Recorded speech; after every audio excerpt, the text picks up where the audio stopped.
Hello friends, my name is Ajin Kimbude. Welcome to भाभी abacus. हम आज देखते हैं कि एबाकस क्या है, उसके बेनिफिट्स क्या हैं और उसका इंट्रोडक्शन यानी कैसे हम एबाकस में बच्चों को पढ़ा सकते हैं, कैसे उसका काम करता है वो एडिशन एंड सब्सट्रैक्शन के लिए। तो सबसे पहले एबाकस ये किट है, इसके ज़रिए हम कैलकुलेशन कर सकते हैं, addition subtraction multiplication and division भी कर सकते हैं। तो ये बच्चों के लिए कैसे बेनिफिशियल है। जैसे बच्चे 5 ईयर्स टू 14 ईयर्स के बच्चे इसको प्रैक्टिस कर सकते हैं। तो हम इसके प्रैक्टिस से बच्चों को फ़ायदा क्या होता है, सबसे पहले तो उनका ब्रेन डेवलप हमारा जो होता है वो 5 ईयर्स टू 14 ईयर्स के बीच में होता है। तो जब हम ये एबाकस पढ़ाते हैं तो ब्रेन डेवलपमेंट में मदद होती है, उसका कैलकुलेशन फास्ट होता है, उनका कंसंट्रेशन बढ़ता है और मेमोरी पावर भी थोड़ा सा इम्प्रूव होता है। तो ये वर्क कैसे करता है, तो जैसे ये एबाकस का किट है, बड़ा एबाकस, ये टीचर्स एबाकस बोलते हैं, इस पे हम बच्चों को पढ़ाते हैं। ये स्मॉल एबाकस है, इस पे हम बच्चों को देते हैं और इससे हम प्रैक्टिस करवाते हैं। तो इसके कुछ पार्ट्स हैं। आउटर पार्ट्स को हम फ्रेम बोलते हैं, इसको बीट्स बोलते हैं, लोअर बीट्स ये जो येलो दिख रहा है, और ये अपर बिट्स होते हैं। ये जो वाइट वाला है इसको पॉइंटर्स बोलते हैं, और ये बीच में जो पट्टी दिख रही है आपको, इसको डिवाइडर बोलते हैं। और जो रॉड को कंटेंट कर रही है उसको हम रॉड्स बोलते हैं। बहुत सारे रॉड्स है इस पे।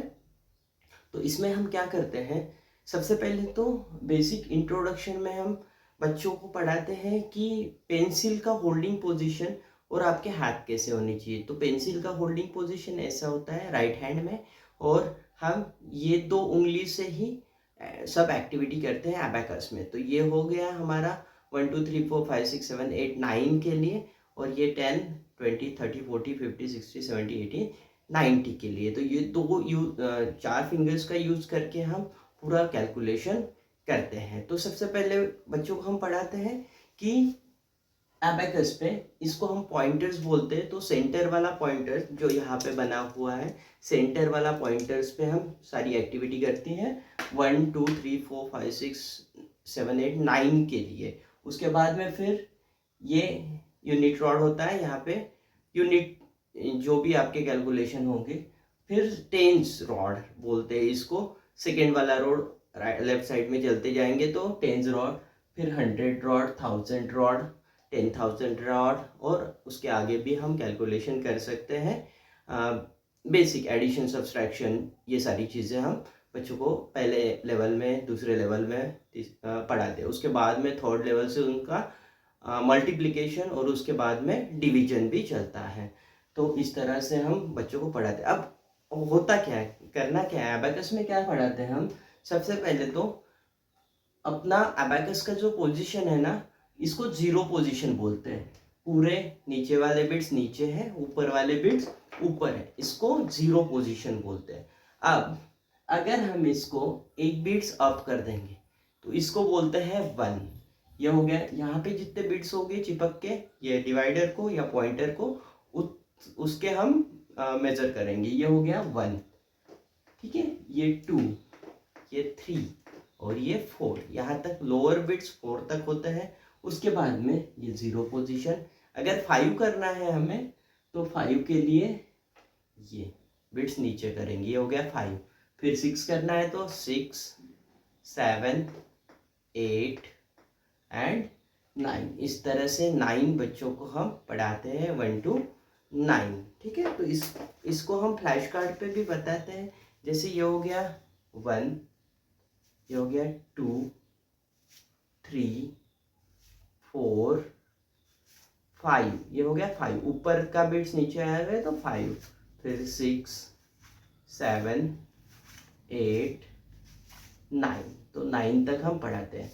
अब उसके बाद में आता है कि क्लियरिंग एबाकस, और हम यूज कैसे करते हैं, बिट्स अप एंड डाउन कैसे करते हैं with the use of this 2 fingers और 4 फिंगर्स। सबसे पहले तो मैं एबाकस पे बताता हूँ। ये मेरा किट है, बच्चों का होल्डिंग पोजीशन ऐसे रहेगा।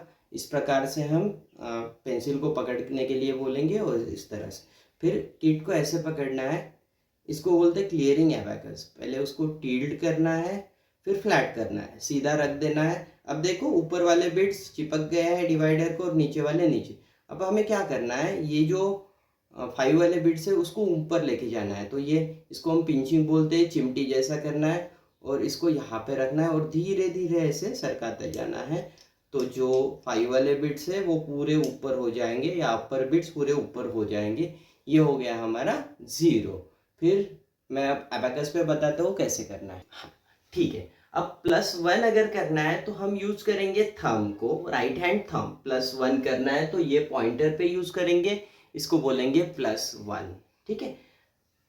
अब -1 करना है तो इंडेक्स फिंगर यूज करेंगे, -1, यानी +1 के लिए थंब, -1 के लिए इंडेक्स फिंगर। वैसे ही +2 करना है तो थंब, -2 करना है तो इंडेक्स फिंगर। वैसे ही +3, -3, +4, -4।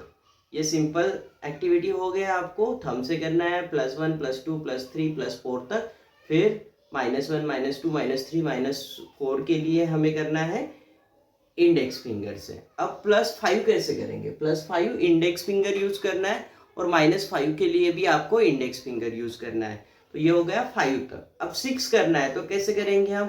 5 करते थे हम इंडेक्स फिंगर से, 1 करते थे हम थंब से। तो 5 1 का पिंचिंग करेंगे तो ये हो जाएगा मेरा 6। और -6 करना है तो पिंच इन किया था वैसे ही पिंच आउट करेंगे, -6। वैसे ही +7 करना है तो पिंच इन, 5 और 2 को पिंच इन, -7 करना है तो पिंच आउट। फिर 8 वैसे ही, -8 भी वैसे ही, फिर 9 भी वैसे और -9 भी वैसे ही। ये 1 to 9 तक हम अबेकस पे कैसे करते हैं वो सबसे पहले बच्चों को समझाते हैं, उसके बाद में कैलकुलेशन वाला पार्ट आता है। तो यहाँ तक पहले एक्टिविटी प्रैक्टिस करते हैं। तो उसमें बहुत सारी एक्टिविटी लेते हैं। फिर हम जैसे स्पीड राइटिंग, यानी ये स्पीड राइटिंग बुक होता है, इस पे हम ये जो ब्लैंक वाले पेजेस है उसका हैंड राइटिंग का स्पीड बढ़ाने के लिए, अच्छा करने के, हैंड राइटिंग अच्छा करने के लिए स्पीड राइटिंग लेते हैं। फिर इधर में जंबल डिक्टेशन, यानी हम बोलते हैं नंबर्स और उतने ही फास्ट बच्चे लिखते हैं, इससे भी स्पीड बढ़ता है। फिर जो हमने फ्लैश कार्ड बताए थे आपको, वो बच्चों को बताते हैं फ्लैश कार्ड, और उसका भी लिखने के लिए बोलते हैं। इससे क्या होता है, बच्चों का मेंटल जो एक्टिविटी, ब्रेन डेवलप होता है और वो सोचने लगते हैं, इमेजिन करने लगते हैं बिट्स मन में ही। और फिर हम कैलकुलेशन पढ़ाते हैं बच्चों को। तो जब कैलकुलेशन करते हैं अबेकस के पे करते हैं पहले तो, और जैसे प्रैक्टिस करते जाते हैं वही चीज़ उनके ब्रेन में भी चलती रहती है, तो उनका इमेजिनेशन बढ़ता है और वो उनको ऑटोमेटिक आइडिया आ जाता है कि हम मेंटली इसको कैसे कर पाएंगे, यानी बिना अबेकस किट पे फिर वो कर पाते हैं। तो धीरे धीरे बच्चों को जैसे प्रैक्टिस करवाएंगे वैसे उसका उनका डेवलपमेंट होता है।